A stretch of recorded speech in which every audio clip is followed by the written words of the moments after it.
GDP growth slow down ಆಗಿದೆ.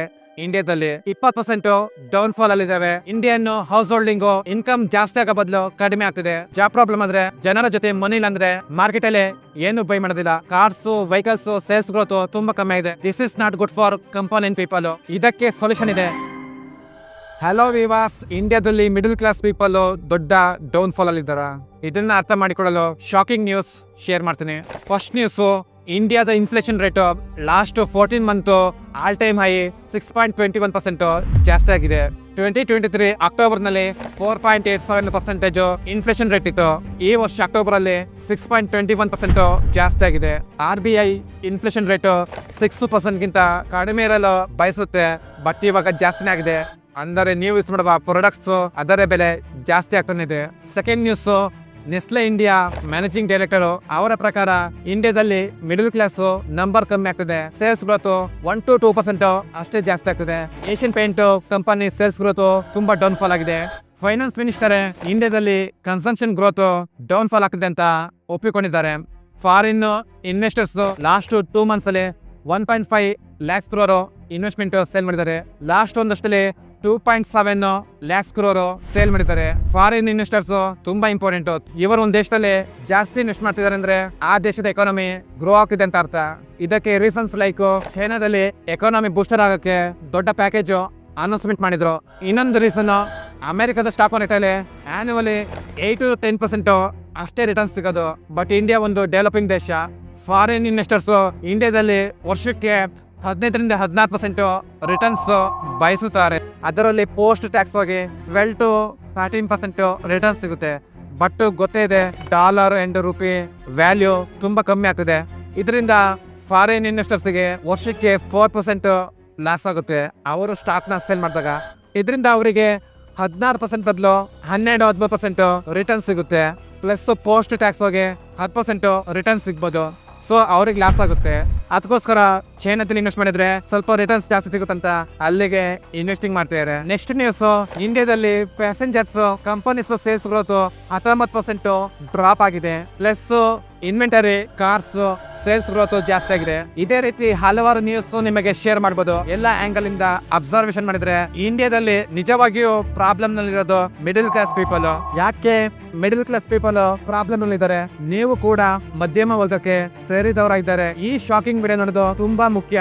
So video full ನೋಡಿ. In the last quarter, India grew at just 5.4%. That's a 2-year low. In the previous quarter, the growth rate was 6.7%. The economists had predicted a 6.5% growth rate for India. This impacts the middle class directly. Their incomes are shrinking.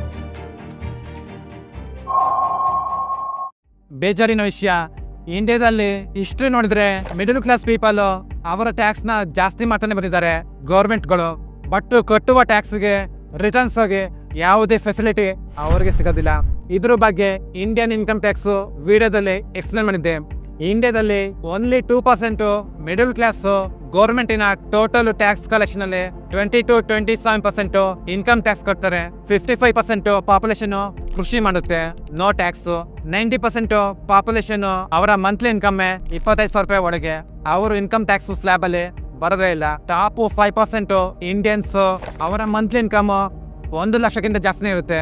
ಈ top 5% target number. Top 1% ಜನ ಅಂತೂ ಅವರೆಲ್ಲ ಶ್ರೀಮಂತರು. So ಇಷ್ಟೊಂದು ದೊಡ್ಡ income tax ಹೊರೆ 2% 3% population ಗೆ ಬಿದ್ದಿದೆ. GDP ವಿಷಯದಲ್ಲಿ top 5 country. But GDP per capital income $2,700. ಆದರೆ ಈ ಮಾತಲ್ಲಿ ಎಷ್ಟು ಸತ್ಯ ಇದೆ? ಬಿಕಾಸ್ 60% ವೆಲ್ತ್ 99% ಪಾಪ್ಯುಲೇಷನ್ ಜೊತೆ ಹಂಚಿಕೆ ಆಗಿದೆ. ಬಟ್ 40% ವೆಲ್ತ್ ಟಾಪ್ 1% ಜನರ ನಡುವೆ ಹಂಚಿಕೆ ಆಗಿದೆ. ಎಲ್ಲರ ಆವರೇಜ್ ಇನ್ಕಮ್ $2,700 ಬರೋದೇ ಇಲ್ಲ. 80% ಪಾಪ್ಯುಲೇಷನ್ ಮಂತ್ಲಿ ಇನ್ಕಮ್ 15,000 ರೂಪಾಯಿ ಒಳಗೆ ಬರುತ್ತೆ. ಇನ್ಕಮ್ ಇನ್ಇಕ್ವಾಲಿಟಿ ಫೇಸ್ ಮಾಡ್ತಾ ಇದೀವಿ ಇಂಡಿಯಾದಲ್ಲಿ. ರೀಸೆಂಟ್ ನ್ಯೂಸ್ ಗೊತ್ತಿದೆ, GDP ಗ್ರೋತ್ ಸ್ಲೋ ಡೌನ್ ಆಗಿದೆ ಇಂಡಿಯಾದಲ್ಲಿ. ಸೆಕೆಂಡ್ ಕ್ವಾರ್ಟರ್ ಕನ್ಸ್ಯೂಮರ್ ರಿಲೇಟೆಡ್ ಕಂಪನಿಗಳ ರಿಸಲ್ಟ್ ನೆಗೆಟಿವ್ ಆಗಿ ಬಂದಿದೆ. ಸೊ ಅವರು ಸ್ಟ್ರಗಲ್ ಮಾಡ್ತಿದ್ದಾರೆ. ಜೊತೆಗೆ ಒಂದು ವಿಷಯ ಗೊತ್ತಿರಲಿ, cars sales number automobile sector growth ಮಾತ್ರ ಇಂಡಿಕೇಟ್ ಮಾಡೋದಿಲ್ಲ. ಜೊತೆಗೆ ಎಕಾನಮಿ ಗ್ರೋತ್ ಇಂಡಿಕೇಟರ್ ಆಗಿದೆ. ಯಾವಾಗೆಲ್ಲ ಎಕಾನಮಿಕ್ ಕ್ರೈಸಿಸ್ ಬರುತ್ತೆ ಆವಾಗ ಆಟೋಮೊಬೈಲ್ ಸೆಕ್ಟರ್ ತುಂಬಾ ಸ್ಲೋ ಡೌನ್ ಆಗುತ್ತೆ.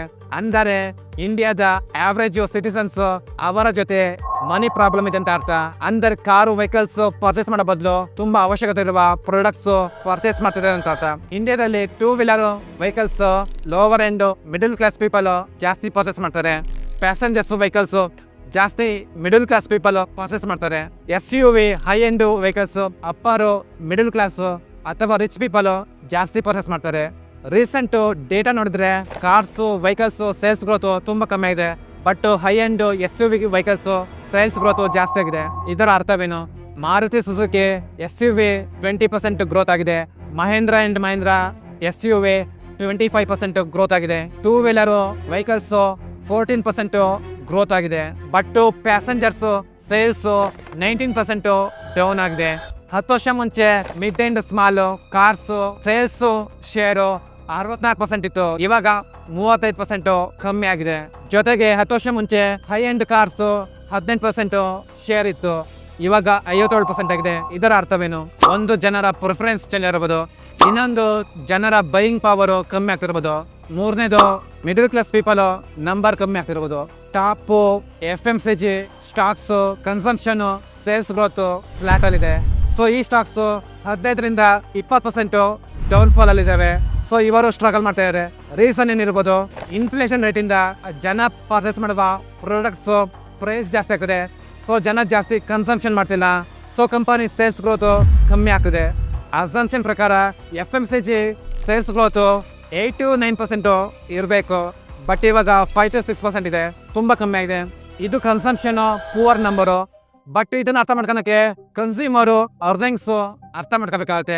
ಇಂಡಿಯನ್ ಹೌಸ್ ಹೋಲ್ಡಿಂಗು ಇನ್ಕಮ್ ಜಾಸ್ತಿ ಆಗೋ ಬದಲು ಕಡಿಮೆ ಆಗ್ತಿದೆ. ಬಿಕಾಸ್ ಈ ಬಜೆಟ್ ಅಲ್ಲಿ ಮಿಡಲ್ ಕ್ಲಾಸ್ಗೆ ಏನೆಲ್ಲ ಸಿಕ್ತು ನಿಮಗೆ ಗೊತ್ತಿದೆ, ಶೇರ್ ಮಾಡೋ ಅವಶ್ಯಕತೆ ಇಲ್ಲ. ಇಂಡಿಯಾದ saving rate year by year ಕಡಿಮೆ ಆಗ್ತಾನೆ ಇದೆ.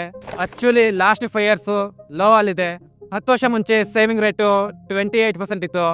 ಈ ನಂಬರು ವರ್ಲ್ಡ್ ಅಲ್ಲೇ ದೊಡ್ಡ ನಂಬರ್ ಆಗಿತ್ತು ಆ ಟೈಮಲ್ಲಿ. ಬಟ್ ಇವಾಗ ಸಿಚುವೇಶನ್ ಚೇಂಜ್ ಆಗಿದೆ. ಯಾರು ಜಾಸ್ತಿ ಸೇವಿಂಗ್ಸ್ ಮಾಡ್ತಿಲ್ಲ. ಹಿಂದೆ ಜಾಸ್ತಿ ಸೇವಿಂಗ್ಸ್ ಮಾಡೋರು, ಬಟ್ ಇವಾಗ ಲೋನ್, EMI, ಕ್ರೆಡಿಟ್ ಕಾರ್ಡು ಇದ್ರ ಮೇಲೆ ಜಾಸ್ತಿ ಸ್ಪೆಂಡ್ ಮಾಡ್ತಾರೆ.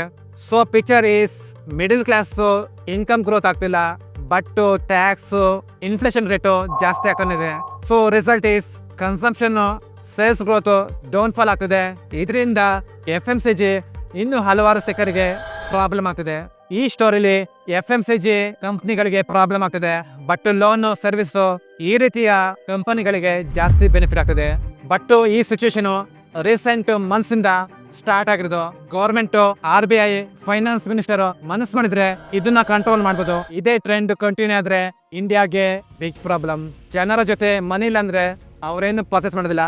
ಸೊ ಡಿಮ್ಯಾಂಡ್ ಇರಲ್ಲ, ಕಂಪ್ನಿಗಳು ಜಾಸ್ತಿ ಮ್ಯಾನುಫ್ಯಾಕ್ಚರ್ ಮಾಡೋಕ್ಕಾಗೋದಿಲ್ಲ. ಇದರಿಂದ ಜಾಬ್ ಪ್ರಾಬ್ಲಮ್ ಆಗುತ್ತೆ. ಜಾಬ್ ಪ್ರಾಬ್ಲಮ್ ಆದ್ರೆ ಜನರ ಜೊತೆ ದುಡ್ಡು ಇರೋದಿಲ್ಲ. ಜನರ ಜೊತೆ ಮನಿ ಇಲ್ಲ ಅಂದ್ರೆ ಮಾರ್ಕೆಟಲ್ಲಿ ಏನು ಬೈ ಮಾಡೋದಿಲ್ಲ. ಇದು ಒಂದು ರೀತಿ ಸೈಕಲ್ ಇದ್ದಾಗೆ ಕಂಟಿನ್ಯೂ ಆಗ್ತಿರುತ್ತೆ. ಇದಕ್ಕೆ ಸೊಲ್ಯೂಷನ್ ಇದೆ. ಗೌರ್ಮೆಂಟ್ ಪ್ಯಾಕೇಜ್ ಅಂತ ಜನರಿಗೆ ಸ್ವಲ್ಪ ಮನಿ ಕೊಟ್ರೆ ಆ ಮನಿಯಿಂದ ಜನ ಪ್ರಾಡಕ್ಟ್ ಪರ್ಚೇಸ್ ಮಾಡಿದ್ರೆ ಡಿಮ್ಯಾಂಡ್ ಕ್ರಿಯೇಟ್ ಆಗುತ್ತೆ. ಇದರಿಂದ ಪ್ರೊಡಕ್ಷನ್ ಇನ್ಕ್ರೀಸ್ ಆಗುತ್ತೆ, ನೆಕ್ಸ್ಟ್ ಜನರಿಗೆ ಜಾಬ್ ಸಿಗುತ್ತೆ. ಸೊ ಜನ ಅರ್ನಿಂಗ್ ಮಾಡ್ತಾರೆ. ಈ ಮೆಥಡ್ ಇಂದ ಕ್ರೈಸಿಸ್ ರಿಕವರಿ ಮಾಡ್ಬೋದು. ಅಮೆರಿಕ ಬೇರೆ ದೇಶದಲ್ಲಿ ಈ ರೀತಿ ಮೆಥಡ್ ರಿಸೆಷನ್ ಕ್ರೈಸಿಸ್ ಆದಾಗ ಅಪ್ಲೈ ಮಾಡ್ತಾರೆ. ಸೊ ಎಕಾನಮಿ ಮತ್ತೆ ರಿಕವರಿ ಆಗುತ್ತೆ. ಎಕ್ಸ್ಪರ್ಟ್ಸ್ ಅವರ ಪ್ರಕಾರ ಡೈರೆಕ್ಟ್ ಕೋಡ್ ಇಂದ ಮುಂದೆ ಫ್ಯೂಚರ್ ಅಲ್ಲಿ ಮಿಡಲ್ ಕ್ಲಾಸ್ ಜನರಿಗೆ ಪ್ರಾಬ್ಲಮ್ ಆಗ್ಬೋದು ಅಂತ ಹೇಳ್ತಾರೆ. ಅಂದರೆ ಇಂಡಿಯಾದ ಟ್ಯಾಕ್ಸ್ ಲಾ ತುಂಬಾ ಹಳೆಯದಾಗಿದೆ. 1961 ನಲ್ಲಿ ಇಂಪ್ಲಿಮೆಂಟ್ ಆಗೋದು. ಸೊ ತುಂಬಾ ಓಲ್ಡ್ ಲಾ. ಈ ವರ್ಷ ಯೂನಿಯನ್ ಬಜೆಟ್ ಅಲ್ಲಿ ಫೈನಾನ್ಸ್ ಮಿನಿಸ್ಟರ್ ಡೈರೆಕ್ಟ್ ಕೋಡ್ ತರ್ತೀವಿ ಅಂತ ಹೇಳಿದ್ರು. ಇದ್ರ ಮುಖಾಂತರ ಟ್ಯಾಕ್ಸ್ ಸಿಂಪ್ಲಿಫೈಡ್ ಮಾಡೋಣ ಅಂತ. But finance minister previous tax simplified history ನೋಡಿದ್ರೆ ಅಷ್ಟೊಂದು ಚೆನ್ನಾಗಿಲ್ಲ.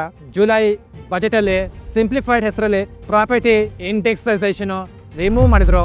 Plus stock market, LTCG, STCG ಎಲ್ಲ ಟ್ಯಾಕ್ಸ್ ಜಾಸ್ತಿ ಮಾಡಿದ್ರು. ಸೊ ಜನ ಮತ್ತು ಎಕ್ಸ್ಪರ್ಟ್ಸ್ ಅವರ ಭಯನೂ ಇದೆ. ಈ ಸಿಂಪ್ಲಿಫೈಡ್ ಹೆಸರಲ್ಲಿ ಇನ್ನೂ ಹೆಚ್ಚು ಟ್ಯಾಕ್ಸ್ ಜಾಸ್ತಿ ಮಾಡ್ತೋದ್ರೆ ಫ್ಯೂಚರಲ್ಲಿ ಏನು ನಮ್ಮ ಗತಿ ಅಂತ. ನಿಮಗೆ ಗೊತ್ತೇ ಇದೆ, ಮಿಡಲ್ ಕ್ಲಾಸ್ ಇವಾಗಿನ ಹಾಸ್ಪಿಟಲ್ ಬಿಲ್ ಪೇ ಮಾಡಿದ್ರೆ ಸಾಕು ಪಾವರ್ಟಿ ಲೈನಿಂದ ಕೆಳಬರಕ್ಕೆ. ಮೆಡಿಕಲ್ ಎಕ್ಸ್ಪೆನ್ಸ್ ಅಷ್ಟೊಂದಿದೆ, ಇನ್ನು ಎಜುಕೇಶನ್ ಅದ್ರ ಬಗ್ಗೆ ಇರತ್ತೆ ಬೇಡ. ನನ್ನ ಪ್ರಕಾರ ಗೌರ್ಮೆಂಟ್ ಈ ತರ ಫ್ರೀಬೀಸ್ ಅರ್ಥ ಇಲ್ಲದ ಕಡೆ ಅಮೌಂಟ್ ಸ್ಪೆಂಡ್ ಮಾಡೋ ಬದಲು quality education, quality health care ಅದ್ರ ಮೇಲೆ ಜಾಸ್ತಿ ಸ್ಪೆಂಡ್ ಮಾಡಿದ್ರೆ ತುಂಬಾ ಹೆಲ್ಪ್ ಆಗುತ್ತೆ. ಗೌರ್ಮೆಂಟ್ ಸರ್ವಿಸ್ ಅಷ್ಟೊಂದು ಚೆನ್ನಾಗಿಲ್ಲ, ಕ್ವಾಲಿಟಿ ಬೇಕಂದ್ರೆ ಪ್ರೈವೇಟ್ ಕಡೆ ಹೋಗ್ತಾರೆ, ಅಲ್ಲಿ ಜಾಸ್ತಿ ಖರ್ಚು. ಸೊ ಗೌರ್ಮೆಂಟ್ ಮನಸ್ಥಿತಿ ಚೇಂಜ್ ಆಗಬೇಕು, ಅಂದರೆ ಜನರು ಬದಲಾವಣೆ ಬಯಸಬೇಕು. FMCG, small and large cap ಎಲ್ಲ ಕಂಪನಿಗಳ performance, cars vehicles sales growth check ಮಾಡಿ. ಇದರಿಂದ ಬೇಸಿಕ್ ಐಡಿಯಾ ಗೊತ್ತಾಗುತ್ತೆ, ಜನರ ಪರಿಸ್ಥಿತಿ ಸ್ವಲ್ಪ ಅರ್ಥ ಮಾಡ್ಕೋಬಹುದು. ಇಂಡಿಯಾದಲ್ಲಿ ವರ್ಷಕ್ಕೆ ಹಲವಾರು ನ್ಯೂ ಬಿಲಿಯನರ್ಸ್ ಮಿಲಿಯನರ್ಸ್ ಆಗ್ತಿದ್ದಾರೆ. But at the same time middle class ಅಲ್ಲಿರೋರು ಕೆಳಗೆ ಬರದ ಹಾಗೆ ನೋಡಿಕೊಳ್ಳೋದು future challenge. This is not good for company people. So government ಬೇಗ ಸೊಲ್ಯೂಷನ್ಸ್ ಇಂಪ್ಲಿಮೆಂಟ್ ಮಾಡಬೇಕು. ಬಟ್ ನೀವು ಇನ್ಕಮ್ ಟ್ಯಾಕ್ಸ್ ಬಿಟ್ಟು ಹಲವಾರು ಟ್ಯಾಕ್ಸಸ್ ಪೇ ಮಾಡ್ತೀರಾ. ಇಂಡಿಯಾದ ಟ್ಯಾಕ್ಸ್ ಸಿಸ್ಟಮ್ ಬಗ್ಗೆ ಒಂದು ಡಾರ್ಕ್ ವಿಡಿಯೋ ಮಾಡಿದ್ದೀನಿ, ಈಗಲೇ ವಾಚ್ ಮಾಡಿ. ಸೊ ಈ ವಿಡಿಯೋ ಇಷ್ಟ ಆದ್ರೆ ಈಗಲೇ ಲೈಕ್ ಮಾಡಿ, ಶೇರ್ ಮಾಡಿ. ಫ್ಯೂಚರ್ ವಿಡಿಯೋಸ್ಗೋಸ್ಕರ ಇವಾಗಲೇ ಚಾನಲ್ ಸಬ್ಸ್ಕ್ರೈಬ್ ಆಗಿ. Thank you for watching.